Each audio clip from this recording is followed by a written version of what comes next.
"I don't remember when she arrived," the Duke would later say, his voice low against the vast silence of Blackwood Manor. Only that everything worked until it didn't. Long before that realization, Eliza Whitmore moved through the stone corridors like a breath no one noticed, her footsteps soft against cold marble, her presence woven quietly into the rhythm of the house. She rose before dawn when the sky was still a pale gray over the eastern hills, ensuring the fires were lit just enough to warm the study before His Grace entered, placing his tea precisely 2 inches from the edge of the desk the way he preferred, though he had never once told her so. Adjusting the heavy velvet curtains to let in just enough winter light without glare, always retreating before his shadow crossed the threshold as though she had never been there at all. Alexander Blackwood, Duke of Ravencrest, did not notice such things. Not anymore. His world narrowed to duty and silence since the years had carved something quiet and unreachable inside him, his gaze passing over servants, over rooms, over life itself with the same distant indifference, as if everything beyond his responsibilities existed only in muted outlines. And Eliza was no more than that, a passing shadow at the edge of his vision, a movement he never followed, a presence he never questioned. Yet the house breathed differently because of her, though no one could quite name how. The clocks always wound before they could falter, the ink on his desk never dried out, the chill in the corridors never lingered long enough to bite. Small things, invisible things, held together by hands no one thought to see. Once, late in the evening when the wind pressed hard against the tall windows and the candles flickered with uneasy light, he paused in his study, sensing, though he would not have called it that something had shifted. His tea sat waiting as always, steam rising in a thin, perfect line, the fire steady, the room arranged with quiet precision, and for a brief second, his eyes lingered on the doorway where a figure had just slipped away, too quick to define, too unimportant to recall. And he turned back to his papers, without thought, because men like him did not notice shadows, and shadows did not ask to be seen. But somewhere beyond the heavy doors and echoing halls, Eliza paused only once, her hand resting lightly against the cold stone wall, as if steadying something deeper than breath, before she continued on, silent as ever, leaving behind nothing but the faintest trace of warmth in a world that did not yet realize it was already beginning to depend on her. The next morning arrived with a stillness so precise it almost felt deliberate, the pale winter light filtering through the tall windows of Blackwood Manor in a way that revealed every surface and every shadow. Yet something unseen had already begun to shift. Alexander Blackwood stepped into his study at exactly 7 o'clock, as he always did, his movements measured, his expression unreadable, expecting the quiet order that had long defined his world. But the moment he reached his desk, his fingers paused ever so slightly above the porcelain cup waiting for him. The tea was there, as it always was, but the steam had thinned, fading too quickly into the cold air, and though it was a small thing, an insignificant thing, it lingered in his mind longer than it should have. He sat down, attempting to dismiss the thought, yet the room felt different, not wrong, not broken, just incomplete, as though something subtle had slipped out of place, something he could not name. Across the manor, the rhythm of the household continued, footsteps echoing faintly along the corridors, doors opening and closing with quiet restraint, servants moving with practiced efficiency. But without Eliza, the balance she had maintained so effortlessly began to unravel in ways too quiet for most to notice. The fire in the west hall burned slightly too low. The curtains in the dining room were drawn too far back, letting in a draft that brushed against the polished table. The ink in the Duke's study dried just enough to interrupt the smooth glide of his pen, and though each flaw was minor, together they formed a subtle discord that threaded through the day. Alexander found himself pausing more often than usual, his attention drifting toward details he had never before acknowledged, his gaze lingering on objects as though expecting them to explain themselves. Yet no explanation came, only that same faint sense of absence pressing quietly against the edges of his awareness. By midday, his patience had worn thin, not with anger, but with a growing unease he refused to name. He set his pen down with deliberate care and rose, his footsteps echoing through the corridor as he moved beyond the study for the first time in days, his presence causing the staff to straighten instinctively, their movements faltering under the weight of his attention. He stopped near the main staircase, his eyes scanning the space not for anything specific, but for something he could not define, and when nothing revealed itself, his voice cut through the air, calm but edged with something unfamiliar. Who has been assigned to the morning duties in my study? The question hung in the silence, simple, direct, yet no one answered immediately. Glances were exchanged, subtle, uncertain, as if the answer should have been obvious but was no longer clear.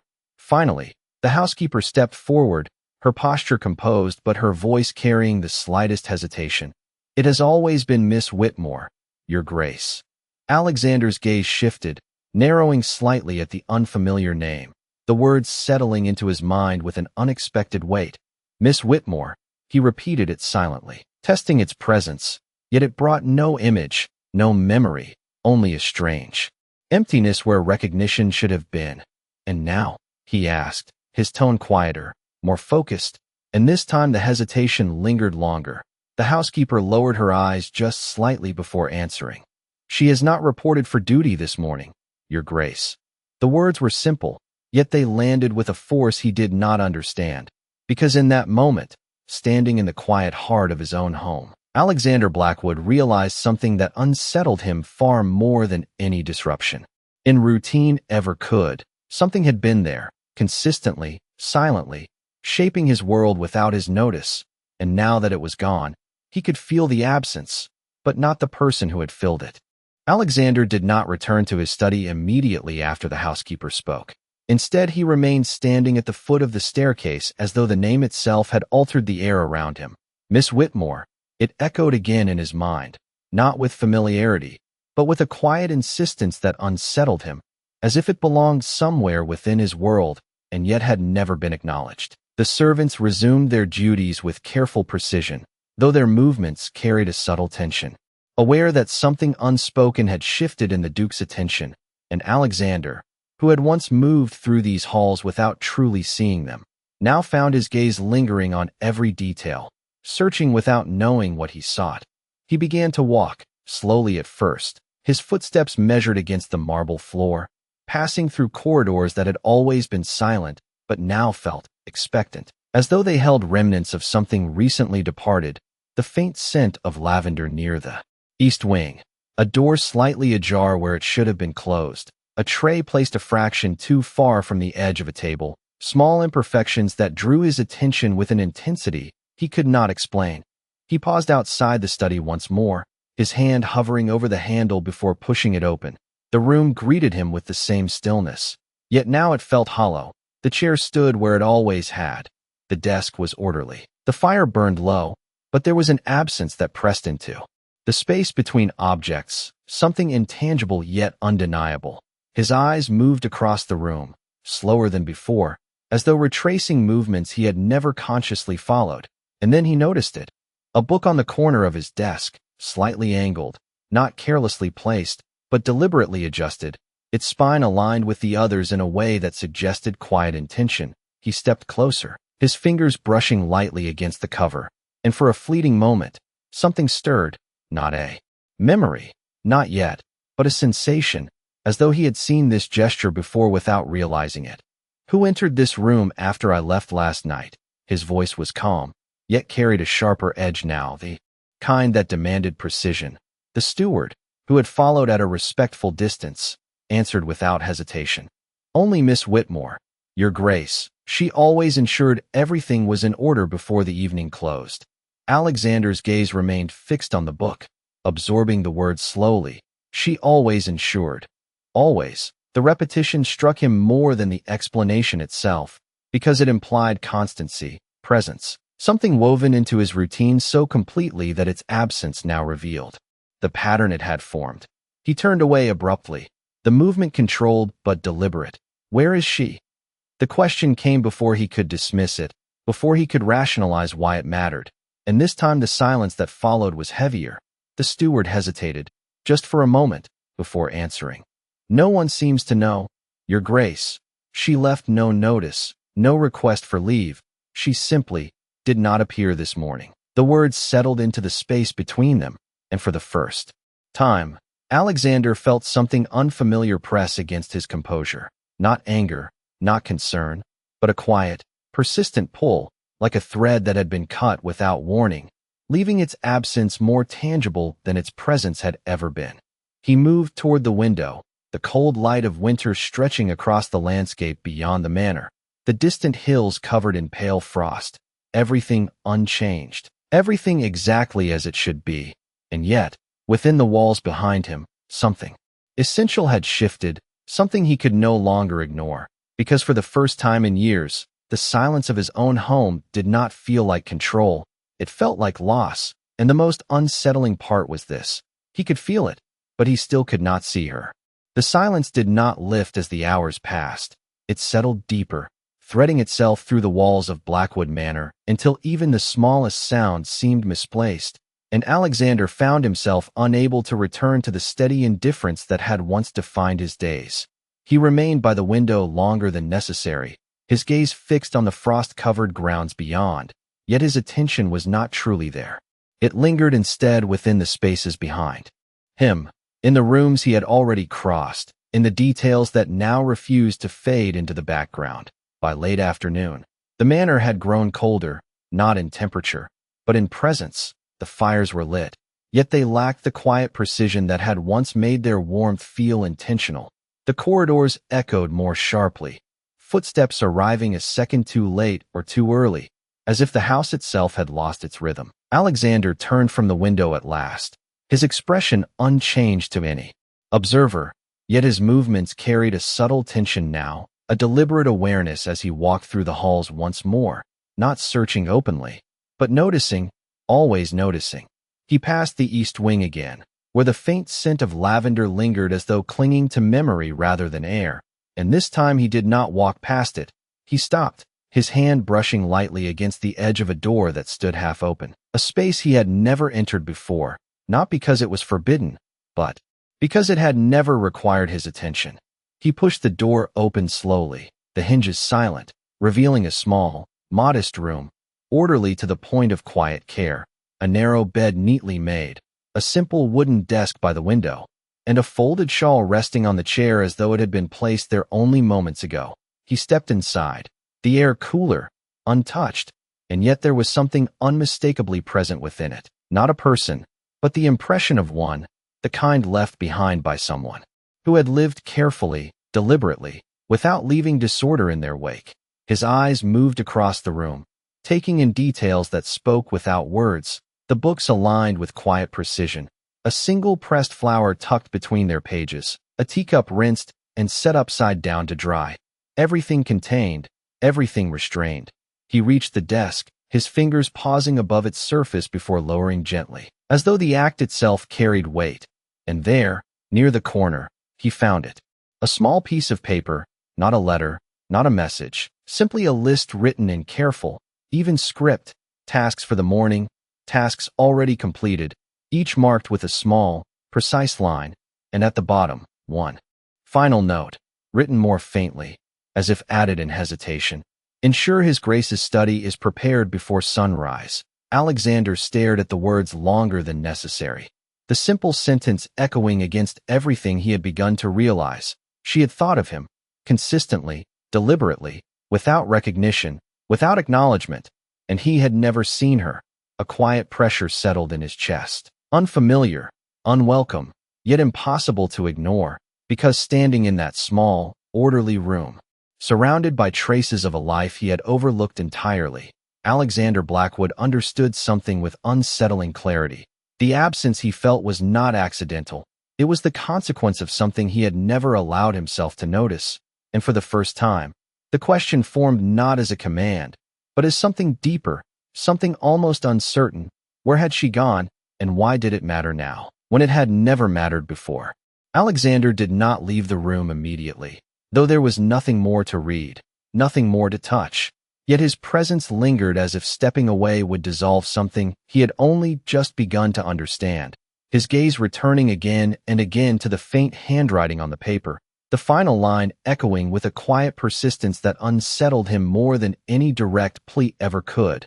Outside, the light had begun to fade, the winter sky dimming into a muted gray that pressed softly against the windows, and still he remained. The silence within the small room no longer empty, but filled with an awareness he could not dismiss, because every detail around him spoke of intention, of care given without expectation, of a presence that had shaped his days without leaving a trace strong enough for him to remember. He turned at last, stepping back into the corridor, yet the shift in space did not release him.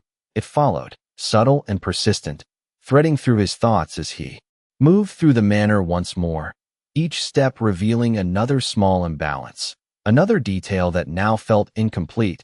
The lamps lit a moment too late, the silver in the dining room arranged without the quiet symmetry he now recognized as deliberate, the air itself carrying a stillness that no longer felt controlled but uncertain.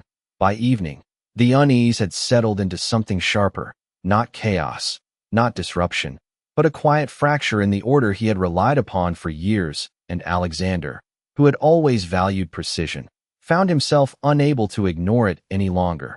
He stopped in the main hall, his voice cutting through the hush with calm authority. "Send for the records." The command was simple, yet it carried a weight that drew immediate response. The steward bowing before departing swiftly, and within minutes, a ledger was placed in the Duke's hands, its pages filled with names, duties, assignments, the structure of the household laid out in careful lines. Alexander opened it without hesitation, his eyes scanning until they found the name he sought, Eliza Whitmore, written plainly among the others. Unremarkable at first glance, yet as his gaze lingered, the entries beside her name revealed something more: consistent assignments, extended responsibilities, small notes of reliability and precision, each line a quiet testament to a presence that had been steady, unwavering, and entirely overlooked. He turned the page, searching for absence, for explanation, for any indication of departure, yet there was none.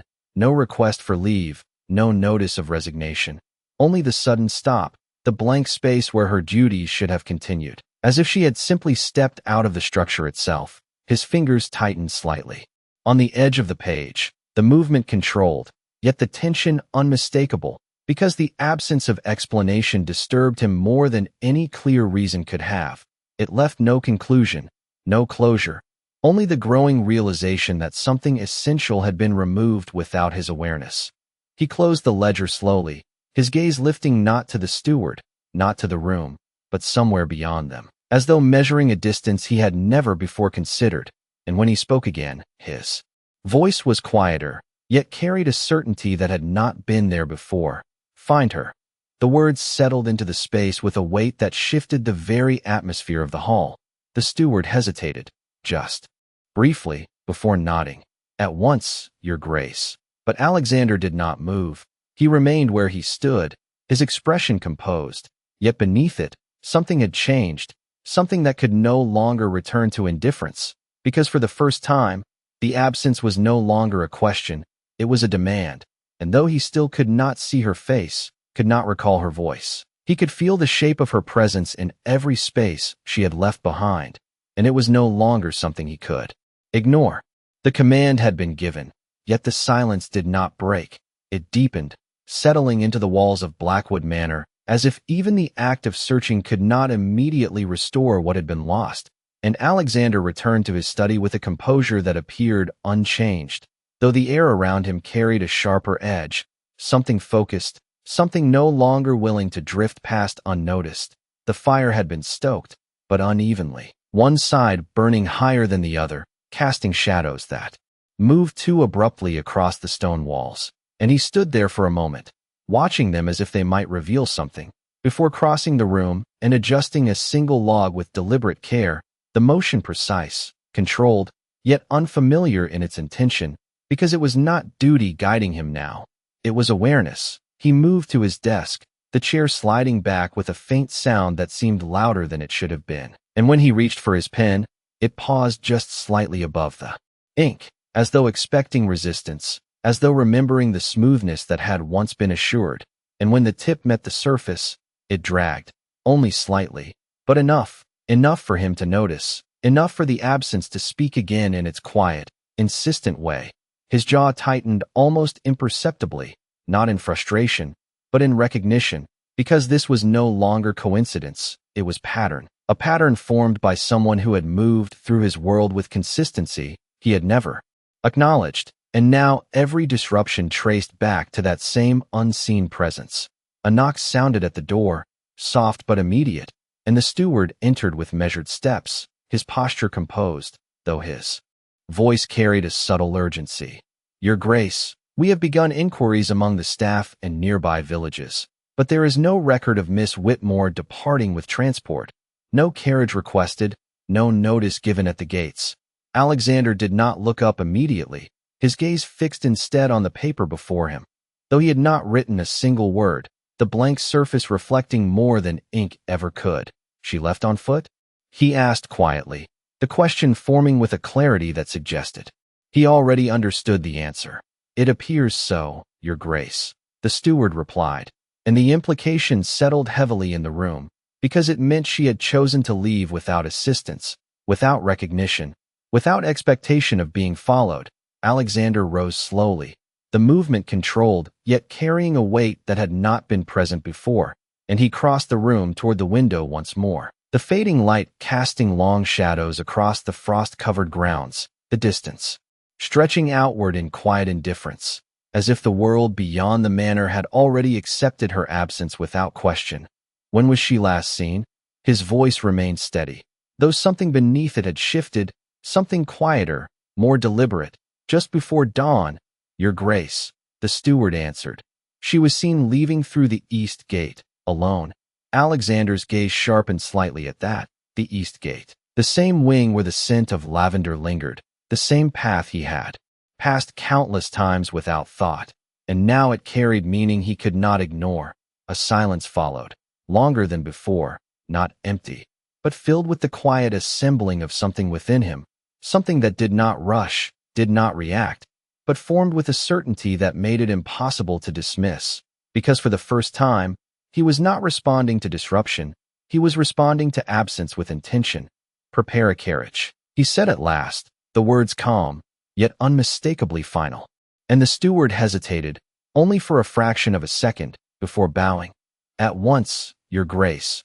But Alexander did not move immediately. He remained by the window, his reflection faint against the glass, his expression composed, yet his eyes no longer distant, no longer passing over the world without seeing, because now, even without a face, even without a memory he could hold, the space she had occupied had taken shape within him, and for the first time, he was not content to let it remain empty. The carriage was ready within minutes, its dark frame cutting a sharp line against the pale gravel of the courtyard as the horses shifted restlessly in the cold, their breath rising in faint clouds that dissolved into the winter air, and Alexander stepped out of the manor without hesitation, his coat drawn close, his expression composed.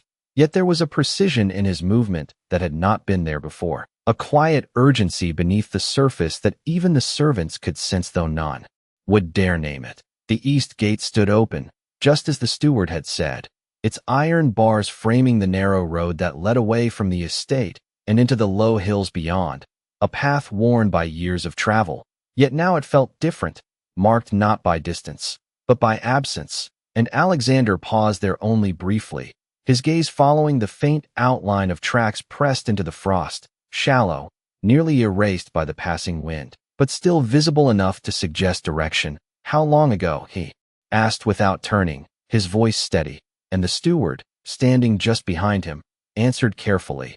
"Approximately 8 hours, Your Grace." The number settled into his thoughts with quiet calculation. 8 hours on foot in winter. The distance was not insignificant, yet it was not unreachable either, not if he moved without delay. He stepped into the carriage, the door closing with a soft, decisive sound, and as the driver urged the horses forward, the manor receded behind them, its towering walls and shadowed windows growing smaller with each passing moment. Though the weight of it did not lift, it remained, carried with him, threaded through his awareness as he looked ahead, not with the distant detachment that had once defined him, but with a focus that sharpened every detail. The road stretched forward in pale silence, the landscape opening into fields dusted with frost, the sky a muted expanse of gray that seemed to press low over the earth. And as the carriage moved, the faint impressions of footsteps became clearer in places where the ground held them, small, steady, unhurried, as if the person who had left them had not looked back. Alexander's gaze followed those marks whenever they appeared, his mind assembling fragments of understanding not through memory, but through presence, because each step spoke of intention, of someone who had walked away without expectation of being followed, without leaving anything behind to be found. Hours passed in quiet movement, the rhythm of the carriage steady, the cold seeping into the space despite the heavy blankets. Yet he did not shift, did not turn away, his attention fixed forward as though the distance itself demanded it. And as the land began to rise into gentle hills, the road narrowing into a more isolated path, the signs became less distinct. The frost disturbed in places, smoothed over in others, until the trail seemed to dissolve into the landscape itself. "We may lose the track here, Your Grace," the driver called back, his voice carrying over the sound of the wheels, and Alexander leaned slightly forward, his gaze scanning the terrain, not searching blindly, but observing, noting the subtle breaks in pattern, the slight depressions where weight had pressed into softer ground, the faint shift in snow where movement had passed. And then he saw it, not clearly, not fully, but enough, a single footprint. At the edge of the path, deeper than the others, as if the step had faltered for a moment before continuing. "Stop," he said quietly, and the carriage slowed, the horses settling as he stepped down onto the frozen earth, the cold immediate beneath his boots. And for a moment, he stood there in the open landscape, the wind moving lightly across the hills, the silence vast and unbroken, and yet, for the first time, it did not feel empty, it felt close, as though the distance between absence and presence had narrowed, not enough to see her, not yet, but enough to know that she was no longer beyond reach. Alexander crouched slightly, his gaze fixed on the single footprint pressed deeper into the frost, its edges sharper than the others, as though the step had carried hesitation or exhaustion. And for a brief moment, the wind shifted across the open hills, brushing against his coat and carrying with it a faint scent, something subtle, something familiar, lavender, so faint it could have been imagined, yet it settled into his awareness with quiet certainty. He straightened slowly, his eyes scanning the surrounding terrain. The path ahead no longer clearly marked, the frost smoothed by wind and time. But there were signs, not obvious, not deliberate, yet present in the smallest disturbances, a bent blade of dry grass, a faint shift in the surface where weight had passed, and he followed them, not as a man accustomed to searching, but as someone learning to see for the first time. The carriage remained behind him, the driver watching in silence as the Duke moved forward on foot, his steps measured, deliberate, no longer guided by assumption, but by attention and the distance. Stretched quietly, the hills rising and falling in gentle curves beneath the pale sky, until at last, something changed, not in the land itself, but in the stillness, a presence so subtle it would have gone unnoticed before, yet now it drew his focus without question. There, at the edge of a low grove where bare branches reached thinly toward the sky, a figure stood, small against the vastness, unmoving at first glance, yet not part of the landscape, not fixed, but real. Alexander stopped, the space between them holding something unspoken, something fragile in its distance.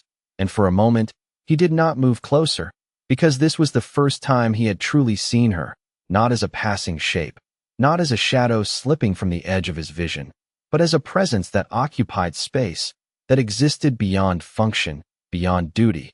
Eliza stood with her back partially turned, her posture composed though the wind caught lightly at the edge of her shawl, her gaze directed toward the horizon, as though she had already chosen a path that did not lead back, and the stillness around her felt different from the silence of the manor.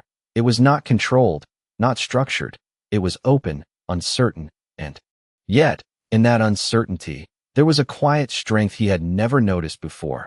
He took a step forward, the sound of it soft against the frozen ground, yet it was enough to break the stillness, enough for her to turn, and when she did, the moment shifted, not with sudden intensity, but with a quiet clarity that settled into place as though it had always been waiting. Her face was not unfamiliar in its features, yet it was entirely new in his awareness, because for the first time, he was not looking through her. He was looking at her, and the realization carried a weight that stilled everything else. She did not step back, did not speak, her expression calm, composed, yet her eyes held something that met his directly, not expectation, not accusation, but recognition, as though she had always known this moment might come, though perhaps not this late.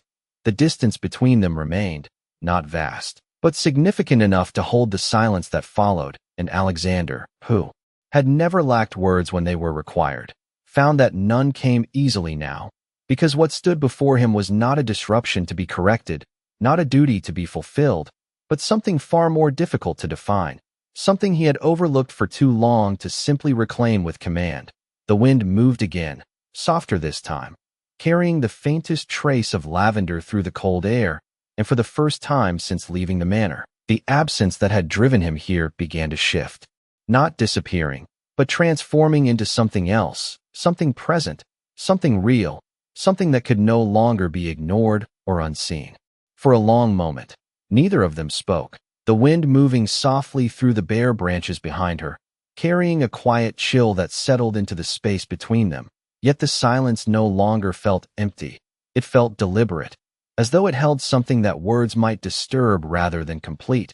Alexander took another step forward, slow, measured, not with authority, but with care, as if the distance itself required respect. And Eliza did not retreat, though her fingers tightened slightly around the edge of her shawl, the only sign that the moment carried weight for her as well. "You left," he said at last, the words simple, yet unfamiliar in his voice, because they were not a command, not an accusation, but an acknowledgement, something he had never needed to offer before. She held his gaze, steady, unflinching, her expression composed in a way that mirrored the quiet discipline he had only begun to recognize in her absence. "Yes, Your Grace." Her voice was calm, soft, yet clear against the open air, and there was no hesitation in it, no apology, only truth. The answer settled between them, not sharp, not final, but undeniable, and for a moment he searched her face, not for defiance, not for explanation, but for something he could place within the structure he understood, yet nothing aligned, because she stood outside of it now, no longer defined by the role he had never truly seen. "Without notice," he added, quieter this time, the words carrying less weight as a statement and more as a realization, and her gaze shifted, briefly, not away, but downward, as though acknowledging the detail without allowing it to define the moment. "There was nothing to give notice for," she replied, her tone unchanged, yet the meaning beneath it lingered longer than the words themselves. Something in him stilled at that, not in reaction, but in recognition, because the statement did not challenge him. It revealed something he had not allowed himself to consider, that her presence had never been something he acknowledged enough to require explanation when it was gone. He exhaled slowly, the breath visible in the cold air, and for the first time, the words he needed did not come easily. They did not form from habit or expectation. They required thought, intention, and perhaps something more difficult than either. "The manor is not functioning as it should," he said finally, the sentence precise, yet lacking the authority it once would have carried, because even as he spoke it, he knew it was not the truth he had come to express, not fully. Eliza's eyes lifted slightly at that, meeting his again, and there was a quiet understanding in them, not agreement, not resistance, but something steadier, something that acknowledged the words without accepting them as complete. "The manor functions," she said gently, "just not as it did before." And the distinction settled into the space between them with a clarity that left no room for dismissal. Alexander's gaze held hers, and in that moment, the structure he had relied upon for so long shifted once more, because she had not left something broken behind. She had left something revealed, something that could no longer return to what it had been simply because he wished it. The wind moved again, lighter now, carrying the quiet sound of branches brushing together, and the distance between them remained unchanged, not because it could not be crossed, but because neither of them moved to close it, not yet, because this was not a moment that could be resolved by proximity alone, and standing there, with the open land stretching around them and the manor far behind, Alexander understood something with a clarity that did not demand immediate action, that the absence he had felt was not something to be corrected, it was something to be answered, and for the first time, he did not know how.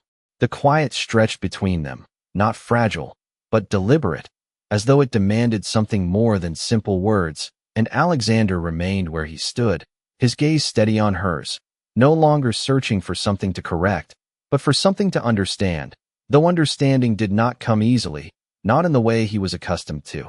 The wind moved across the hills again, brushing against his coat, carrying that faint trace of lavender that now seemed impossible to ignore, and for a moment, he closed the distance by a single step, not enough to claim proximity, but enough to shift the space between them into something more immediate, more real.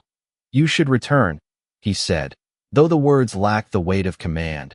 They were quieter, more uncertain, shaped not by authority, but by something unfamiliar, something that did not yet have a name.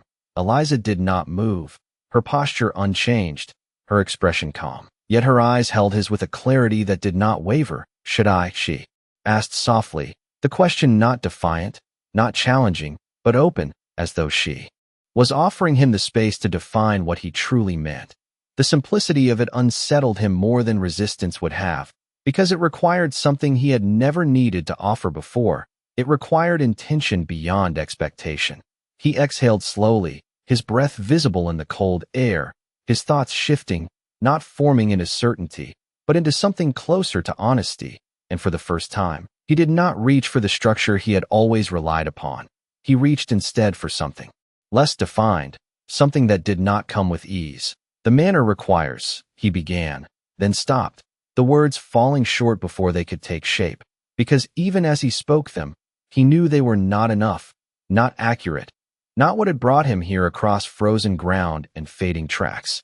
Eliza watched him quietly, and in her silence, there was no pressure, no expectation, only a steady presence that allowed the moment to unfold without forcing it, and it was that stillness that shifted something within him, because he realized, with a clarity that settled slowly, that she had always been this way, present without demand, constant without recognition, and he had mistaken that constancy for absence.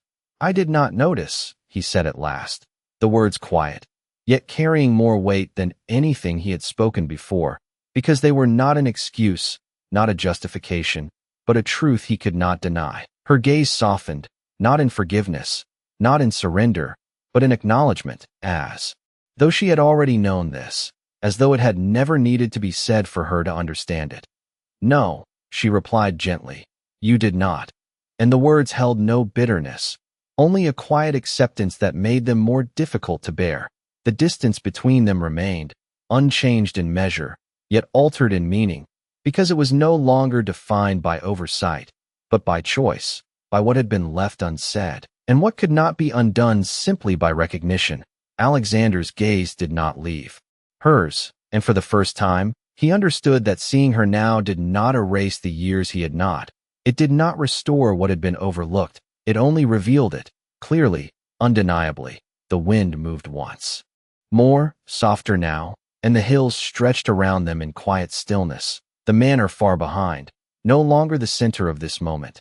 And in that space, Alexander realized something that settled deeper than any command or decision ever had, that bringing her back would not be a matter of asking, and it would not be a matter of need, because what stood between them was no longer defined by duty, but by something far more difficult to claim, something that could not be demanded, only offered, and, for the first time, he did not know if he knew how to do that. The silence did not break, yet it no longer felt like an absence waiting to be filled. It felt like a threshold, something that could not be crossed without intention, and Alexander stood within it, aware now that every word he chose would shape what remained between them. He did not step closer again, not because he could not, but because he understood, perhaps for the first time, that distance was not measured in feet. It was measured in what had been given and what had been withheld, and that space could not be closed by movement alone. Eliza remained where she was, the wind lifting a loose strand of her hair before letting it fall again, her presence steady, unchanged, yet no longer unseen, and there was something in that steadiness that unsettled him more than any uncertainty could have, because it did not ask anything of him. It did not guide him. It simply existed, leaving the choice entirely his. "If you return," he said slowly, the words forming with care, "it will not be as before." And as he spoke them, he realized that they were not a condition, they were a recognition, a quiet acknowledgement that what had existed could not be restored without being altered, and perhaps should not be. Her gaze did not shift, but something within it deepened, not hope, not expectation, but a quiet attention that held his words without answering them immediately, as though she understood their weight and refused to respond without equal measure. The wind moved again, softer now, and the fading lights stretched longer shadows across the ground, the day slipping toward evening without urgency, as if time itself had slowed in the presence of something unresolved. Alexander drew a breath, steady, controlled, yet there was something beneath it that had never been there before, something that did not come from habit or discipline, but from the quiet pressure of realization, because what stood before him was not simply a person who had left, it was the presence he had lived beside without ever truly seeing. And now that he did, it demanded more than acknowledgement, it demanded truth. "I would notice," he said. The words quieter, stripped of formality, and for a moment, they seemed almost insufficient in their simplicity, yet they carried something he could not make larger without making false. Because they were not a promise of change he could not yet define, they were the first admission of awareness he had ever offered. Eliza's expression shifted, not dramatically, not in a way that broke her composure, but in something subtler, something that passed through her eyes like a reflection rather than a reaction, as though the words had reached a place she had not expected them to reach, yet did not fully accept them either. "Noticing is not the same as seeing," she replied gently, her voice steady, and the distinction settled between them with quiet clarity, because it did not reject his words, it refined them. It revealed the distance still left to cross. Alexander did not look away, and for a moment, something within him resisted, not her words, but what they implied, because seeing required more than attention. It required presence. It required the willingness to allow something beyond control to exist within his world, and that was something he had spent years avoiding. Yet he did not retreat from it now. He remained where he stood, the cold air pressing lightly against him, the fading light holding steady, and in that stillness, he understood that this was not a moment that would resolve itself. It would not offer ease or certainty. It would not return to what had been. It would move forward only if he did. And so he did not step back. He did not return to the carriage.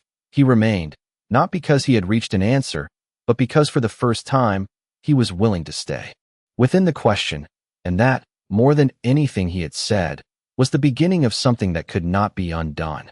The wind quieted as if the land itself had paused to listen, the last light of day stretching thin across the hills, casting everything in a muted glow that softened edges without hiding them. And Alexander remained where he stood, not because he had nothing to say, but because he had not yet learned how to say it in a way that would reach her. The silence between them had changed again, no longer a distance to be crossed, but a space being shaped, slowly, deliberately, by what was allowed to exist within it. Eliza shifted slightly, not stepping away, not closing the distance, but adjusting her stance as though acknowledging that the moment had lengthened beyond expectation. Her fingers loosening their hold on her shawl, her posture no longer held in quiet tension, but in something steadier, something more certain. "You do not need to remain," she said at last, her voice gentle, not dismissive, but clear, offering him a path that did not bind him to the uncertainty that lingered. Between them, the words settled softly, yet they carried an unexpected weight, because they did not ask him to stay, and in that absence of demand, the choice became entirely his. Alexander did not respond immediately, his gaze still on hers, the fading light catching in the quiet focus of his eyes, and for a moment, it would have been simple to return to the carriage, to allow the structure of his world to close around this moment and contain it as something brief, something resolved by distance. But he did not move, because something within him resisted that return, not with force, but with a quiet certainty that had been building since the moment her absence had first been felt.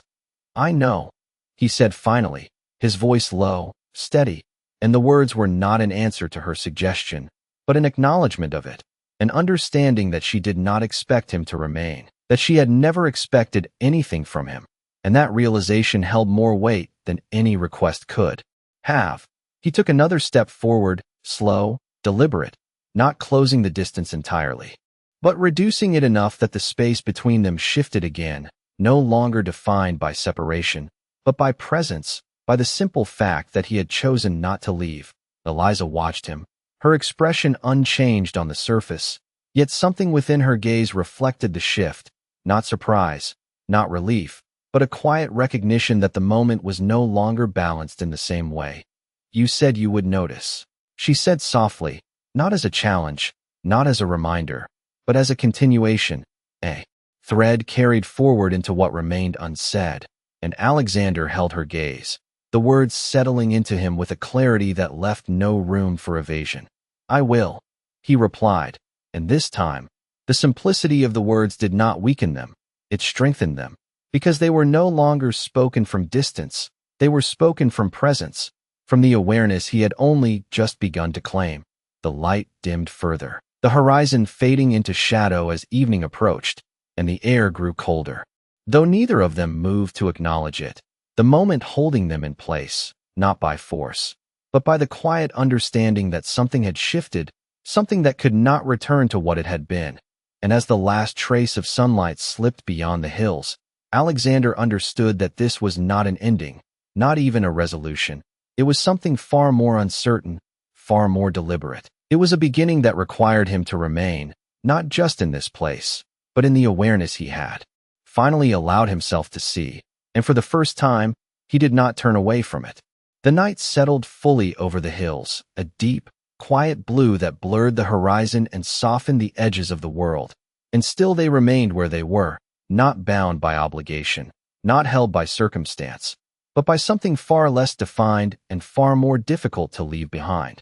The air had grown colder, the wind gentler now, moving in slow currents that carried the faint scent of lavender between them, as if the memory of it had followed her even here, even beyond the walls that had once contained it.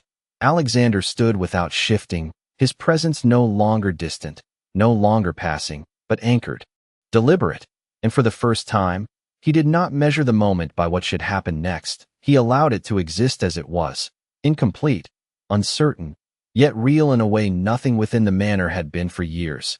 Eliza's gaze did not waver, though the dim light softened her features, turning the quiet strength in her expression into something almost fragile at its edges. Yet it was not fragility, it was restraint, the kind that comes from knowing exactly how much of oneself has already been given without return. You will go back, she said gently, not as a question, not as a command, but as something that had always been true, something she did not expect him to change, and the words did not distance her from him. They defined the reality that stood between them, the life he had built, the world that would continue with or without her. Alexander did not answer immediately, because the truth of it was not simple, not anymore, and for a moment, the image of the manor returned to him, the long corridors, the steady rhythm of duty, the silence that had once felt like control, and now felt like something else entirely, something hollow, something incomplete in a way he could no longer ignore. Yes, he said at last, his voice low, steady, and the word did not close the distance between them, but it did not widen it either. It simply acknowledged what could not be denied. Eliza inclined her head slightly, as though accepting that answer without disappointment, without expectation, because she had never built her choices on what he might do, only on what she must. The silence returned, softer now, no longer heavy, no longer waiting, and for a moment, it seemed as though the moment itself might end there, not with resolution, but with understanding, something quieter, something less defined. Alexander drew a breath, the cold air steady in his chest, and when he stepped forward this time, it was not to close the distance fully, not to claim something that had not been offered, but to stand where she could no longer be mistaken for a shadow, where her presence was undeniable, unmistakable. His gaze held hers, not searching, not questioning, but seeing, fully, without turning away. And in that look, There was no command, no expectation, only the quiet weight of recognition that had come too late and yet could not be undone. Eliza did not step back, though her breath caught almost imperceptibly, as though the moment had shifted in a way neither of them could return from. And for a brief second, the world beyond them seemed to fall away, the hills, the cold, the fading light, all of it distant compared to the stillness between them. And then, without another word, without a gesture that would break what had been found, Alexander turned, not abruptly, not in retreat, but with the same deliberate control he had carried here, and he walked back toward the waiting carriage, leaving the distance between them as it was, not closed, not resolved, but changed. Eliza remained where she stood, watching not with expectation, not with certainty, but with the quiet awareness that something had shifted, something that would not return to what it had been. Because even as he left, he did not take that awareness with him. He carried it forward, into the world he would return to, into the silence that would no longer feel the same. And somewhere between the fading light and the first stars beginning to appear, the space that had once held nothing more than a passing shadow now held something else entirely, something seen, something remembered, something that, once recognized, could never again be unseen.